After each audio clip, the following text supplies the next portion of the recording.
I opposed the petition because I was already familiar with Gandhi and who he was. And as a matter of fact, I was driving right along this road behind us, and I saw the statue. I said, "Who is this?" And I looked and I saw it's Gandhi. And I said, people must not know who this man is. And I took some photos, and then I sent an email to all staff here at the University of Ghana, along with about 70 of his most racist quotes. Not a few, but like about 77 of his most racist quotes to everyone on campus.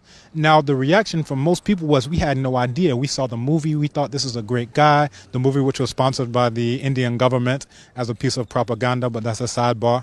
But most people had no idea, much less had they researched and read. Now, the complete works of Mahatma Gandhi, or as we prefer, Mohandas Karamchand Gandhi, is out there. Everything that he has ever written is all together in, I want to say, 99 volumes thereabout. So you can go through letters that he's written, so forth and so on, and things that he's written in Hindi, in Gujarati. And this is really the issue, that there were so many people who thought he was so great because they can't read Hindi. They can't read Gujarati. If Dr. Martin Luther King could read it, or Nelson Mandela could read it, or Kwame Nkrumah could read it, they would have had a vastly different picture. But now, for us as researchers, I'm a research coordinator at the Institute of African Studies, Language, Literature, and Drama. So I've read about Gandhi, and my first time hearing about it, a historian, Dr. John Henrik Clark, he said that Mahatma Gandhi was a fraud and a faker. I heard this back in the early 90s, like 92 thereabout. I said, wow, I wonder where he's coming from with this. So I started reading about it. I started reading about the plight of the untouchables. Dr. B.R. Ambedkar, who wrote the book, What Congress and Gandhi Have Done to the Untouchables. So once you know better, you have to do better. And this is really a blow for black dignity, black self-respect, striking out throughout the world. Many parts of the world hail Mahatma Gandhi. Why Africa should oppose such a figure? Very good. When we think about it, we have to put it in context in terms of who was Gandhi to us as black people. And when you are familiar with the history, you come to find that he was actually a sergeant major in the army fighting against the Zulus, in which thousands and thousands of Zulus were killed. And he was also the one who really instituted what we could call institutional apartheid there in South Africa, because he was the one who clamored to make sure that the Indians could have a different office a different entrance into the post office and to the telegraph office there in Durban, South Africa. That he was someone who was a virulent racist. He agitated to get guns so that they could shoot all of the Kaffir blacks. But because the British didn't regard him as high enough as the British, even though he said that we're all coming from the same Indo-Aryan stock, they didn't give him guns. And we're happy, because otherwise he would have been as bad as Colonel Dwyer, who shot down so many Indians. The only difference between Gandhi and Dwyer is that Gandhi just didn't get the opportunity and didn't get the weapons. So anytime we look at anything, we should see it from our perspective, an African-centered perspective, as we do at African Studies. So as African people, what did he do for or against African people? And we can look at not only his words, but his deeds in fighting in wars against the black people. When he went back to India, he fought against the Dalits, who are the black untouchables of India. So these are the things that many people are not aware of, but as soon as you become aware of it, you have to do something different. You have to change your behavior. Some also may have said that this is an academic community and should have known better. But why do you think University of Ghana would in the first place have such a figure erected on campus? Very good. Now, people did not know better, and people were not consulted in general. So this was something that was done by the higher-ups. We won't say any names, but we know who they are. And they decided to just place a statue, because I'm sure that they were under the same impression of most of the world, where if you go to a Martin Luther King memorial, you'll see Gandhi there. If you go to Senegal, you'll see Gandhi. They put these statues, South Africa, they put these statues all over, and it literally depends on ignorance for anyone to accept the statue. Now the people in Malawi heard what we did here, and they have a court injunction where they stopped the statue from being there, because for us as black people, we have to have black dignity, we have to have black self-respect. If you say that, oh, my plate is nothing but a rubbish bin, then the whole world will collect rubbish in it. But when you say my plate is a wonderful plate, then people are willing to eat off of it. So when we don't have respect for ourselves, when the rest of the world, you go to Europe and they are throwing bananas at you when you're playing football, when you go to India and they're beating you down, when you're going to the US, the black person does not have a very high level of respect in the world. but it starts from self-respect. If someone who called you 1 degree removed from an animal, you put him on a campus at a black university, an African university, it means that you must not know very much about yourself. But it's not everyone who's in that position. So those of us who knew, who have read, who studied, we are the ones who agitated. Because imagine if you put, again, Colonel Dwyer was this British man who shot down so many of these Indians in a massacre. Imagine if you put him in a university at New Delhi. Imagine if you put him at a university. It means that you, all the scholars, you must not know anything about your history. It will be a slap in the face. And that's how many of us took it, as a slap in the face, that some of us know better and we don't just go along with the propaganda, or what some of us call impropagandi. It's improper propaganda about Gandhi. A lot of people also say this might mar the relationship between Ghana and India, especially now that the statue of their former leader has been taken away. Don't you think that would cause some kind of skirmishes between the two countries? You know, actually, I just answered an email from someone in India, Colonel GB Singh, probably the world's foremost scholar on Gandhi. We have been in contact with Arundhati Roy. So many Indians who have been collaborating on this project and really have been part of the force that have helped to publicize it as well.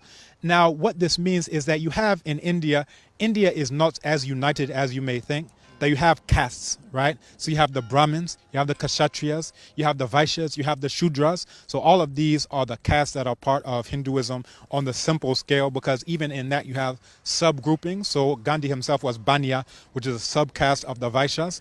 Now, even outside of that, you have the outcasts, you have the Dalits, you have the untouchables, the black untouchables of India.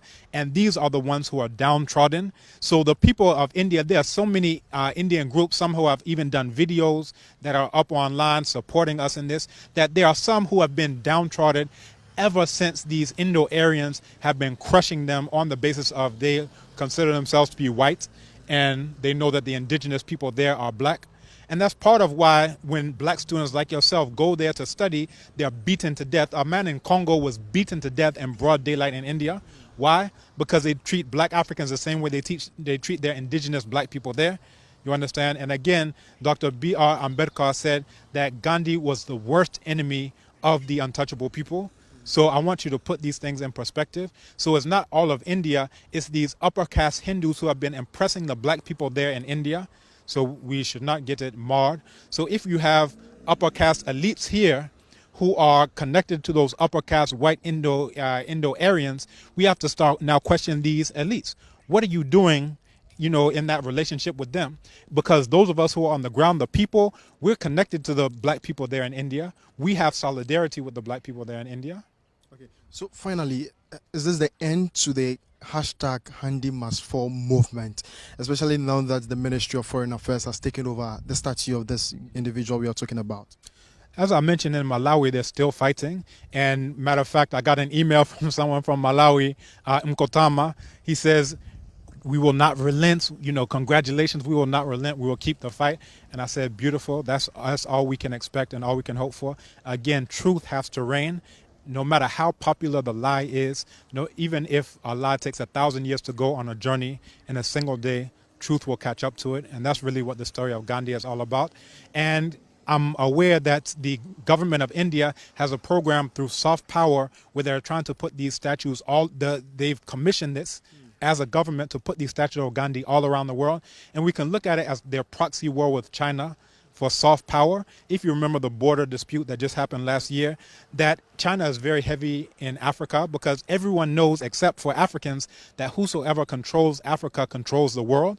All of the coltan for your phone to work, the blood diamonds, the uranium that powers France, every single thing that you can imagine, whoever controls Africa controls the world. So we have to now look at this. India is the one who built Flagstaff House, which is now again Jubilee House.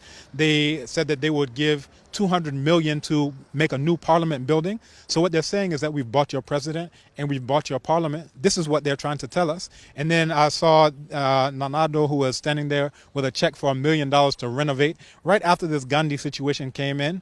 So we have to now question this. Are we just going to be pawns in a proxy war with China and India? Because everyone is coming here. The U.S. is coming here with a military base.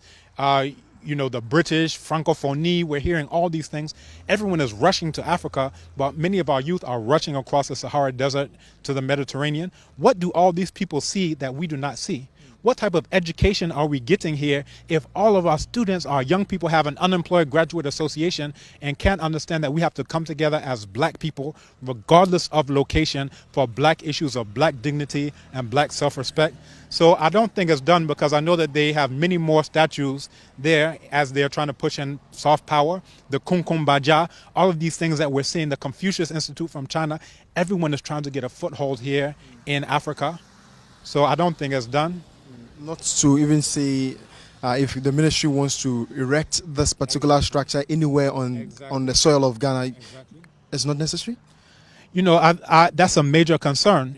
So people were asking me, even my colleague, Dr. Apia, who is at the School of Law, he says, have you heard where it's going? I said, no, I haven't heard, because they did, just the way they brought it under the cover of darkness, they didn't tell anyone that this is going on, a very small thing. The same way it left this morning and no one knew. I got a call from Radio Universe that says, oh, the thing is gone. Can you tell us your thoughts? I said, you're the one who's informing me. I didn't even know it's gone. So these are the things, if it comes up, this is why I would say a luta continua, because we don't know where Gandhi will rear his ugly head next. Okay. He will go all over as part of the soft power face of India. I'm grateful. But finally, I want you, pick your thoughts on how a security guard was put in here to, guard the statue. This is an excellent question. Now, on campus, things are not always peaceful. That we've had women who have been attacked on campus. It's not rampant, it's generally a peaceful place, but there were no security guards given to every single woman to protect her. These are real life African women, you understand? But meanwhile, an inanimate object, a statue, has 24/7 security. What does that tell you about what I was saying before about respect? How can anyone in the world respect someone who would do something like that? You don't value your own people, the black people who are the Africans, continental Africans, who are being beaten to death right there in India. Ministry of Foreign Affairs, we haven't heard anything from them about that to date. I check the news all the time. I've studied about India. I've read about the untouchables for decades now. You understand? But I haven't heard anything protesting either the plight of the Dalits, the black untouchables there, or about the African students who are getting beaten every single day because they're getting the same treatment that the indigenous black people are getting there. So I would just say, in short, if I can be short on this issue, I think it's a travesty. You understand that you have 24/7 security on an inanimate object. Meanwhile, the suffering of our black people there in India, there's no security for those African students who are beaten daily, stabbed to death. A man out of Congo who was beaten to death in broad daylight. We don't hear anything about it. Okay, I'm grateful, sir. Thank you, too.